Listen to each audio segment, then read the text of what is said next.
देश का एक बेहद शांत और हरा भरा गांव है हरिपुर। यहाँ की सुबह चिड़ियों की चहचहाहट से होती है और शामें ठंडी हवाओं के सुकून से।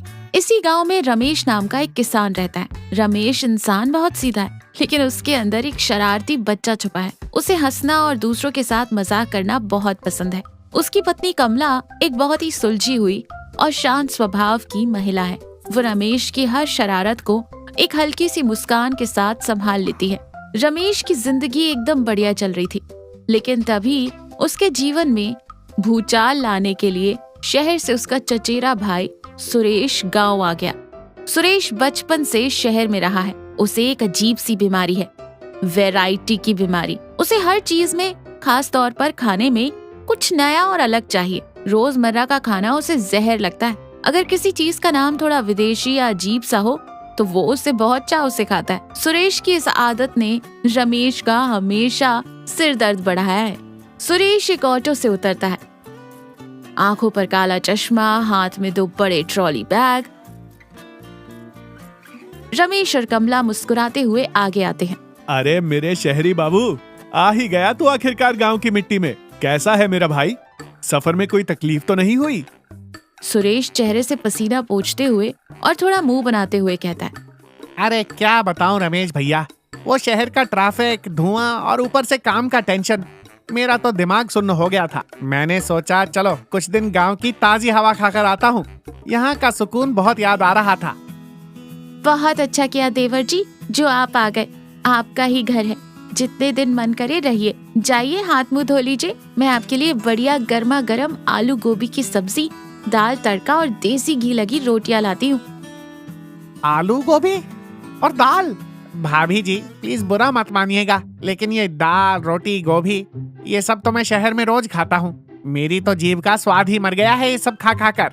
तो फिर क्या खाएंगे आप? मैं मटर पनीर बना दूं या फिर कड़ी चावल? सुरेश हाथ जोड़कर कहता है। नहीं भाभी जी, मुझे कुछ वैरायटी चाहिए। कुछ ऐसा जो मैंने आज तक न खाया हो, जिसका नाम सुनकर ही रोंगटे खड़े हो जाएं। कुछ ऐसा जो एकदम हटके हो, मतलब फील आना चाहिए कि कुछ एक्सक्लूसिव खा रहा हूँ। रमेश मन ही मन कुड़ते हुए कहता है, ये अपनी नौटंकी से बाज नहीं आएगा। अच्छा बेटा, तुझे एकदम हटके वैरायटी चाहिए, विदेशी नाम वाली? सुरेश उत्साह से कहता है। हाँ भैया, कुछ एकदम नया, वरना मैं तो भूखा ही सो जाऊंगा, लेकिन वो बोरिंग खाना नहीं खाऊंगा। रमेश एक गहरी सांस लेकर कहता है। हाँ, ठीक है सुरेश बाबू, अगर तुझे वैरायटी ही चाहिए तो वैरायटी ही मिलेगी। आज तो तू भाभी के हाथ का बना खा ले, कल रात को तुझे मैं ऐसी चीज खिलाऊंगा जो तूने सपने में भी नहीं सोची होगी। लेकिन बाद में मत कहना कि रमेश भैया ने क्या खिला दिया। सुरेश हंसते हुए कहता है। अरे आप इंतजाम तो करो, मजा आना चाहिए बस। दूसरा दिन सुबह का समय। रमेश सब्जी मंडी में खड़ा है। उसका चेहरा बहुत तनाव में है। वो सोच में डूबा है कि सुरेश को ऐसा क्या खिलाएं कि तभी उसका पक्का दोस्त दीनानाथ वहाँ आता है। दीनानाथ गांव का सबसे बेहतरीन रसोइया है। काहो रमेश भैया, काहे इतना टेंशन में लग रहे हो? माथे पर इतनी लकीरें क्यों हैं? भाभी जी से झगड़ा हो गया क्या? अरे नहीं यार दीना, वो मेरा चचेरा भाई सुरेश आया है शहर से। अरे कमी नहीं, वो खुद एक कमी लेकर आया है। उसे सादा खाना पचता ही नहीं है। उसे खाने में वैरायटी चाहिए, कुछ अनोखा, कुछ ऐसा जो उसने कभी ना देखा हो।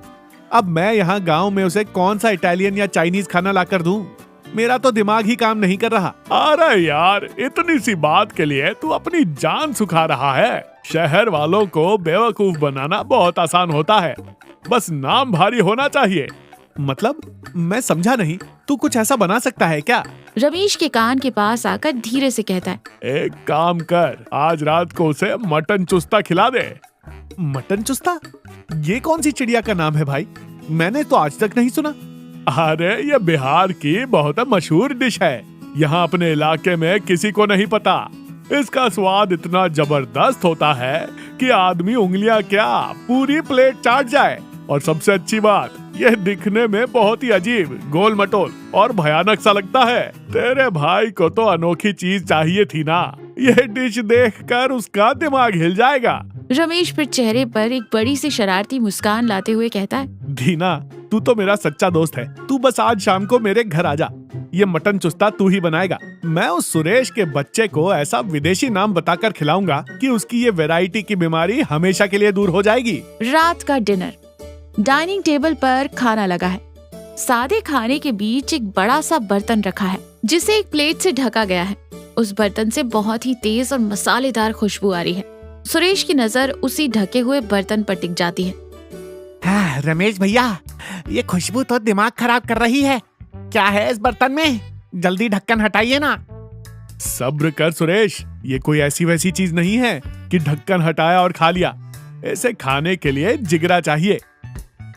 जिगरा? क्यों भैया, ऐसा क्या है इसमें? ये मैंने एक खास शिकारी दोस्त से मंगवाया है। ये अफ्रीका के घने जंगलों में पाया जाने वाला एक बहुत ही खतरनाक जानवर है। इसे पकड़ने में लोगों की जान चली जाती है। इसका नाम है जुम्बा कुम्बा। कमला चुपचाप खड़ी है। वो रमेश के नाटक को देखकर अपनी हंसी रोकने की कोशिश कर रही है। क्या? जुम्बा कुम्बा अफ्रीका से? भैया, आप मजाक तो नहीं कर रहे? अरे, इसे इंपोर्ट करवाने में मेरा आधा खेत बिकने की नौबत आ गई थी। तूने ही तो कहा था कि कुछ ऐसा खाना है जो कभी ना खाया हो।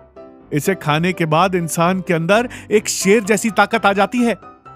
कमला धीरे से बर्तन का ढक्कन हटाती है। अंदर गाढ़ी ग्रेवी में डूबा हुआ मटन चुस्ता रखा है।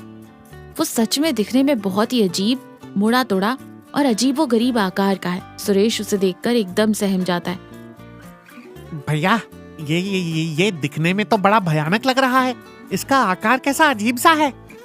अरे पगले, जो चीज इतनी दुर्लभ होती है वो दिखने में वैसी ही भयानक होती है। तो इसके रंग रूप पर मत जा, एक बार मुंह में रख, फिर देख जुम्बा कुम्बा का जादू। सुरेश बहुत ही डरते डरते एक छोटा सा टुकड़ा चम्मच से उठाता है।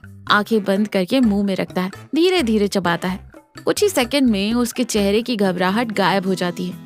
अरे वाह रमेश भैया, क्या चीज है ये? ये तो मुंह में जाते ही मक्खन की तरह घुल गया। इसका स्वाद मटन जैसा है, लेकिन ये मटन से 100 गुना ज्यादा लाजवाब है। मैंने कहा था ना, ये जुम्बा कुम्बा है। खा, पेट भर के खा। सुरेश पूरी प्लेट साफ कर जाता है और उस विदेशी जानवर की तारीफ करते नहीं थकता। तीसरा दिन, सुबह का समय। सुरेश आंगन में कुर्सी पर बैठकर बड़े रुतबे से चाय पी रहा है। वो बहुत खुश है। रमेश और कमला वहीं बैठे बातें कर रहे हैं। रमेश भैया, कल रात का जुम्बा कुम्बा मैं जिंदगी भर नहीं भूल सकता। मैंने शहर में अपने सारे दोस्तों को फोन करके बता दिया है कि मैंने अफ्रीका का जानवर खाया है। सब जल भुनकर राख हो गए हैं। बहुत बढ़िया किया सुरेश, और थोड़ा बढ़ा चढ़ाकर बताना था। तभी दीनानाथ आंगन में आता है। उसके चेहरे पर एक बड़ी सी मुस्कान है। राम राम भाभी जी। राम राम रमेश और सुरेश बाबू, कैसे हैं? कैसी रही रात? नींद अच्छी आई? अरे दीनानाथ जी, क्या बताऊं, कल भैया ने मुझे अफ्रीका का जुम्बा कुम्बा खिलाया। मजा ही आ गया। दीनानाथ थोड़ा हैरान होने का नाटक करते हुए कहता है जुम्बा कुम्बा? वो क्या होता है? मैंने तो कल अपने हाथों से आपके लिए मटन चुस्ता बनाया था। सुरेश कुर्सी से खड़ा हो जाता है। उसके चेहरे का तो रंग ही उड़ गया है। तो फिर वो मटन चुस्ता क्या चीज है? अरे बाबूजी, मटन चुस्ता का मतलब बकरे की आंत। उसमें बकरे की चर्बी और मसाले भरकर पकाया जाता है। बिहार में बहुत चाव से खाते हैं लोग, लेकिन वो कोई विदेशी जानवर नहीं, अपने गांव के बकरे की आंत थी। ये सुनते ही सुरेश के चेहरे पर 12 बज जाते हैं। उसके हाथ से चाय का कप गिर जाता है। उसे अचानक अपने पेट में अजीब सी हलचल महसूस होती है और सीधा बाथरूम की तरफ भाग जाता है। देख लिया अपना मजाक? मैंने आपको रात में ही मना किया था कि बेचारे के साथ ऐसा गंदा मजाक मत कीजिए। अब देखिए उसकी क्या हालत हो गई है। अरे कमला, मुझे क्या पता था ये इतना सीरियस ले लेगा। मैं तो बस उसकी वैरायटी की बीमारी का इलाज कर रहा था।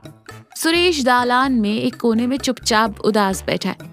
उसके चेहरे पर बहुत ही ग्लानि और चिड़चिड़ाहट है। रमेश धीरे से आकर उसके पास बैठता है। आपने मेरे साथ ऐसा क्यों किया भैया? आपको पता है मुझे ये सब पसंद नहीं। आपने मुझे बकरे की, छी, मुझे तो सोचकर ही घिन आ रही है। आपने मुझे धोखा दिया है।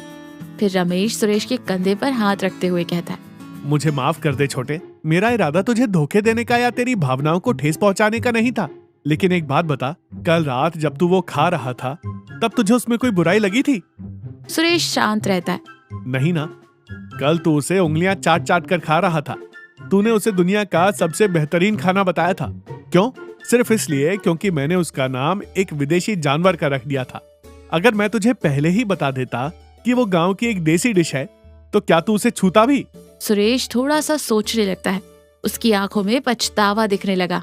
देख सुरेश, गलती तेरी नहीं है, ये हम सबकी सोच बन गई है। हमें लगता है कि जो चीज बाहर से आई है, जिसका नाम अंग्रेजी या विदेशी है, वही महान है। हम दिखावे के पीछे इतना भागते हैं कि हमारे अपने घर में, हमारी अपनी मिट्टी में जो असली स्वाद और प्यार छुपा है, हम उसे कूड़ा समझते हैं। कल तूने जो खाया वो वही देसी चीज थी जिससे तू हमेशा दूर भागता था। बस मैंने पैकिंग बदल दी थी।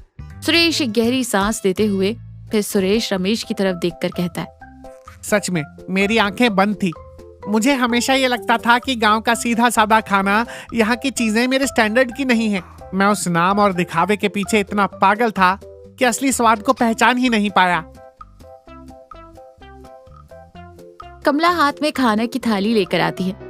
थाली में गर्मा गर्म चावल, पीली दाल और आम का अचार है। सुरेश के अंदर जो दिखावे का भूत सवार था, वो रमेश के इस छोटे और मजेदार मटन चुस्ता वाले मजाक से हमेशा के लिए उतर गया।